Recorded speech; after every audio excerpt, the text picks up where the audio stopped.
to my channel. I'm Prismatic Coral. Today we will discuss some strategies that you can implement while you're preparing for your NET, SET and PET examination. Before moving on further, let me give you a brief overview regarding my personal experience. By the grace of God, I was able to qualify NET before I received my master's result, that is in the year of 2019. Thereafter, I cleared my SET examination and PET examination. Most of us know what is SET and NET examination, whereas some of us may not be aware of PET examination. Whereas, what is PET examination? PET examination is generally regarded as a Ph.D. entrance test that is conducted in various universities across India. You may be exempted from appearing for PET examination in some universities if you have qualified NET.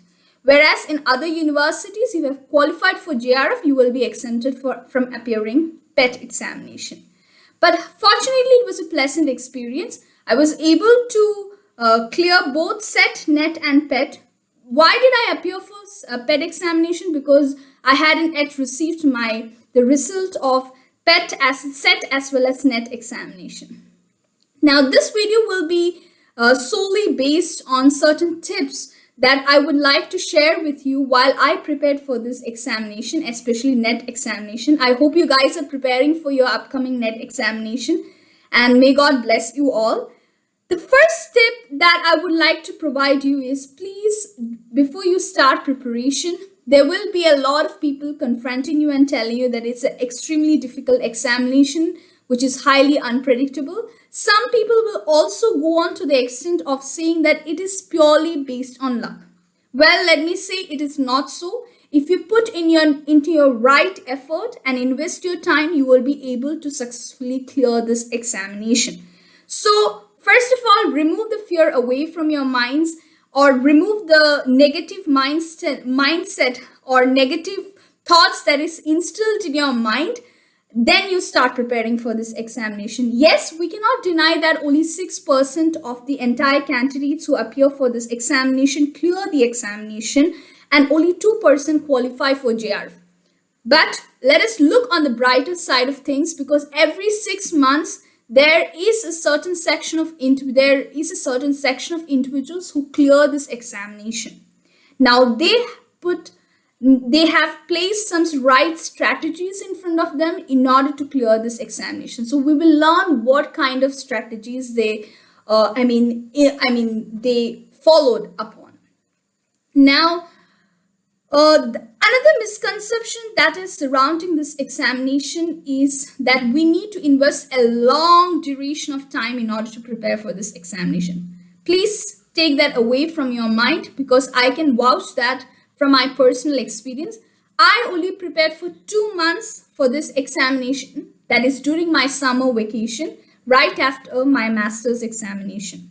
All right. So it is not obligatory upon you or anyone to invest 6 months to 1 year to 2 months in order to prepare for NET examination. Yes, it would be great if you start preparing for your NET examination right from the first year of your MA course. That would be great. However, if you do not get time, that's all right. You can prepare in a short period of time also. Now, the third advice is very crucial. Please do not be victims and scapegoats of those people who claim that they will teach you or they will prepare you for your NET examination by demanding hefty amount for fees. All right. They themselves are confused and they claim that, if you pay around 50,000, 60,000, 40,000, you will be successfully clearing NET examination. It is not needed to pay such a hefty amount in order to clear this examination. All right. So beware of that also. But there are affordable classes out there you can rely upon. Now let us discuss paper 1. Paper 1 can be bifurcated into 2 sections. Section 1 can be called as a static section, and section 2 can be called as a dynamic section.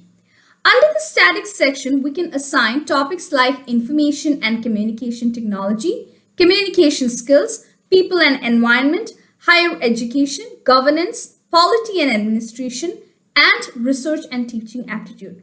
While preparing for these topics, please ensure that solve as many MCQ questions as possible. I used to solve around 600 to 700 MCQ questions per topic. Now, there may be a question linking in your minds. How am I supposed to solve a lot of MCQ questions without gaining a significant understanding of the subject? Well, what I used to do was I used to click pictures of the answer sets, then I used to study those sets of MCQs, and after a while, I used to revise the same set of MCQs twice or thrice. You can designate 3 days per topic. While you're preparing for the topics like people and environment, ICT, as well as higher education, please ensure that be updated with the current affairs related to these sections. For example, they may ask you regarding the recent reforms undertaken by the government. For example, in case of ICT, they may ask you regarding the recent cybersecurity reforms. In case of environment, they can ask you regarding the recent environmental policies that were passed by the government, or they may ask you regarding the date of an environmental conference that was held in the year of 2020 or 2021, etc. Or in the case or in the section of higher education, they can ask you regarding RUSA scheme, the aims and objectives of RUSA scheme. So I will advise you, please be updated with the recent governmental policies undertaken in these fields. All right. Now let us move on to the dynamics section. Under the dynamics section, we can place the topics like logical interpretation, mathematical reasoning, data interpretation. Sorry, it is logical reasoning, mathematical reasoning, as well as data interpretation. So for a person who is exceedingly well in solving mathematical problems, it would be a cakewalk for him or her. But even if a person who is not competent enough to solve mathematical problems, practice these questions and analyze the previous year question papers, you will understand what kind of questions reappear in the succeeding examinations. All right. So I believe that this video has proved beneficial for you, and it would help you while you're preparing for your NET, SET and PET examination. So in the next video, I would be elaborating upon various strategies I used while I was preparing for paper 2, that is English literature, and the section, and how to cover the vast syllabus in a very short period of time. And I would be dealing with the crucial aspect that is very important, or the crucial aspect of NET examination, that is systematic note making.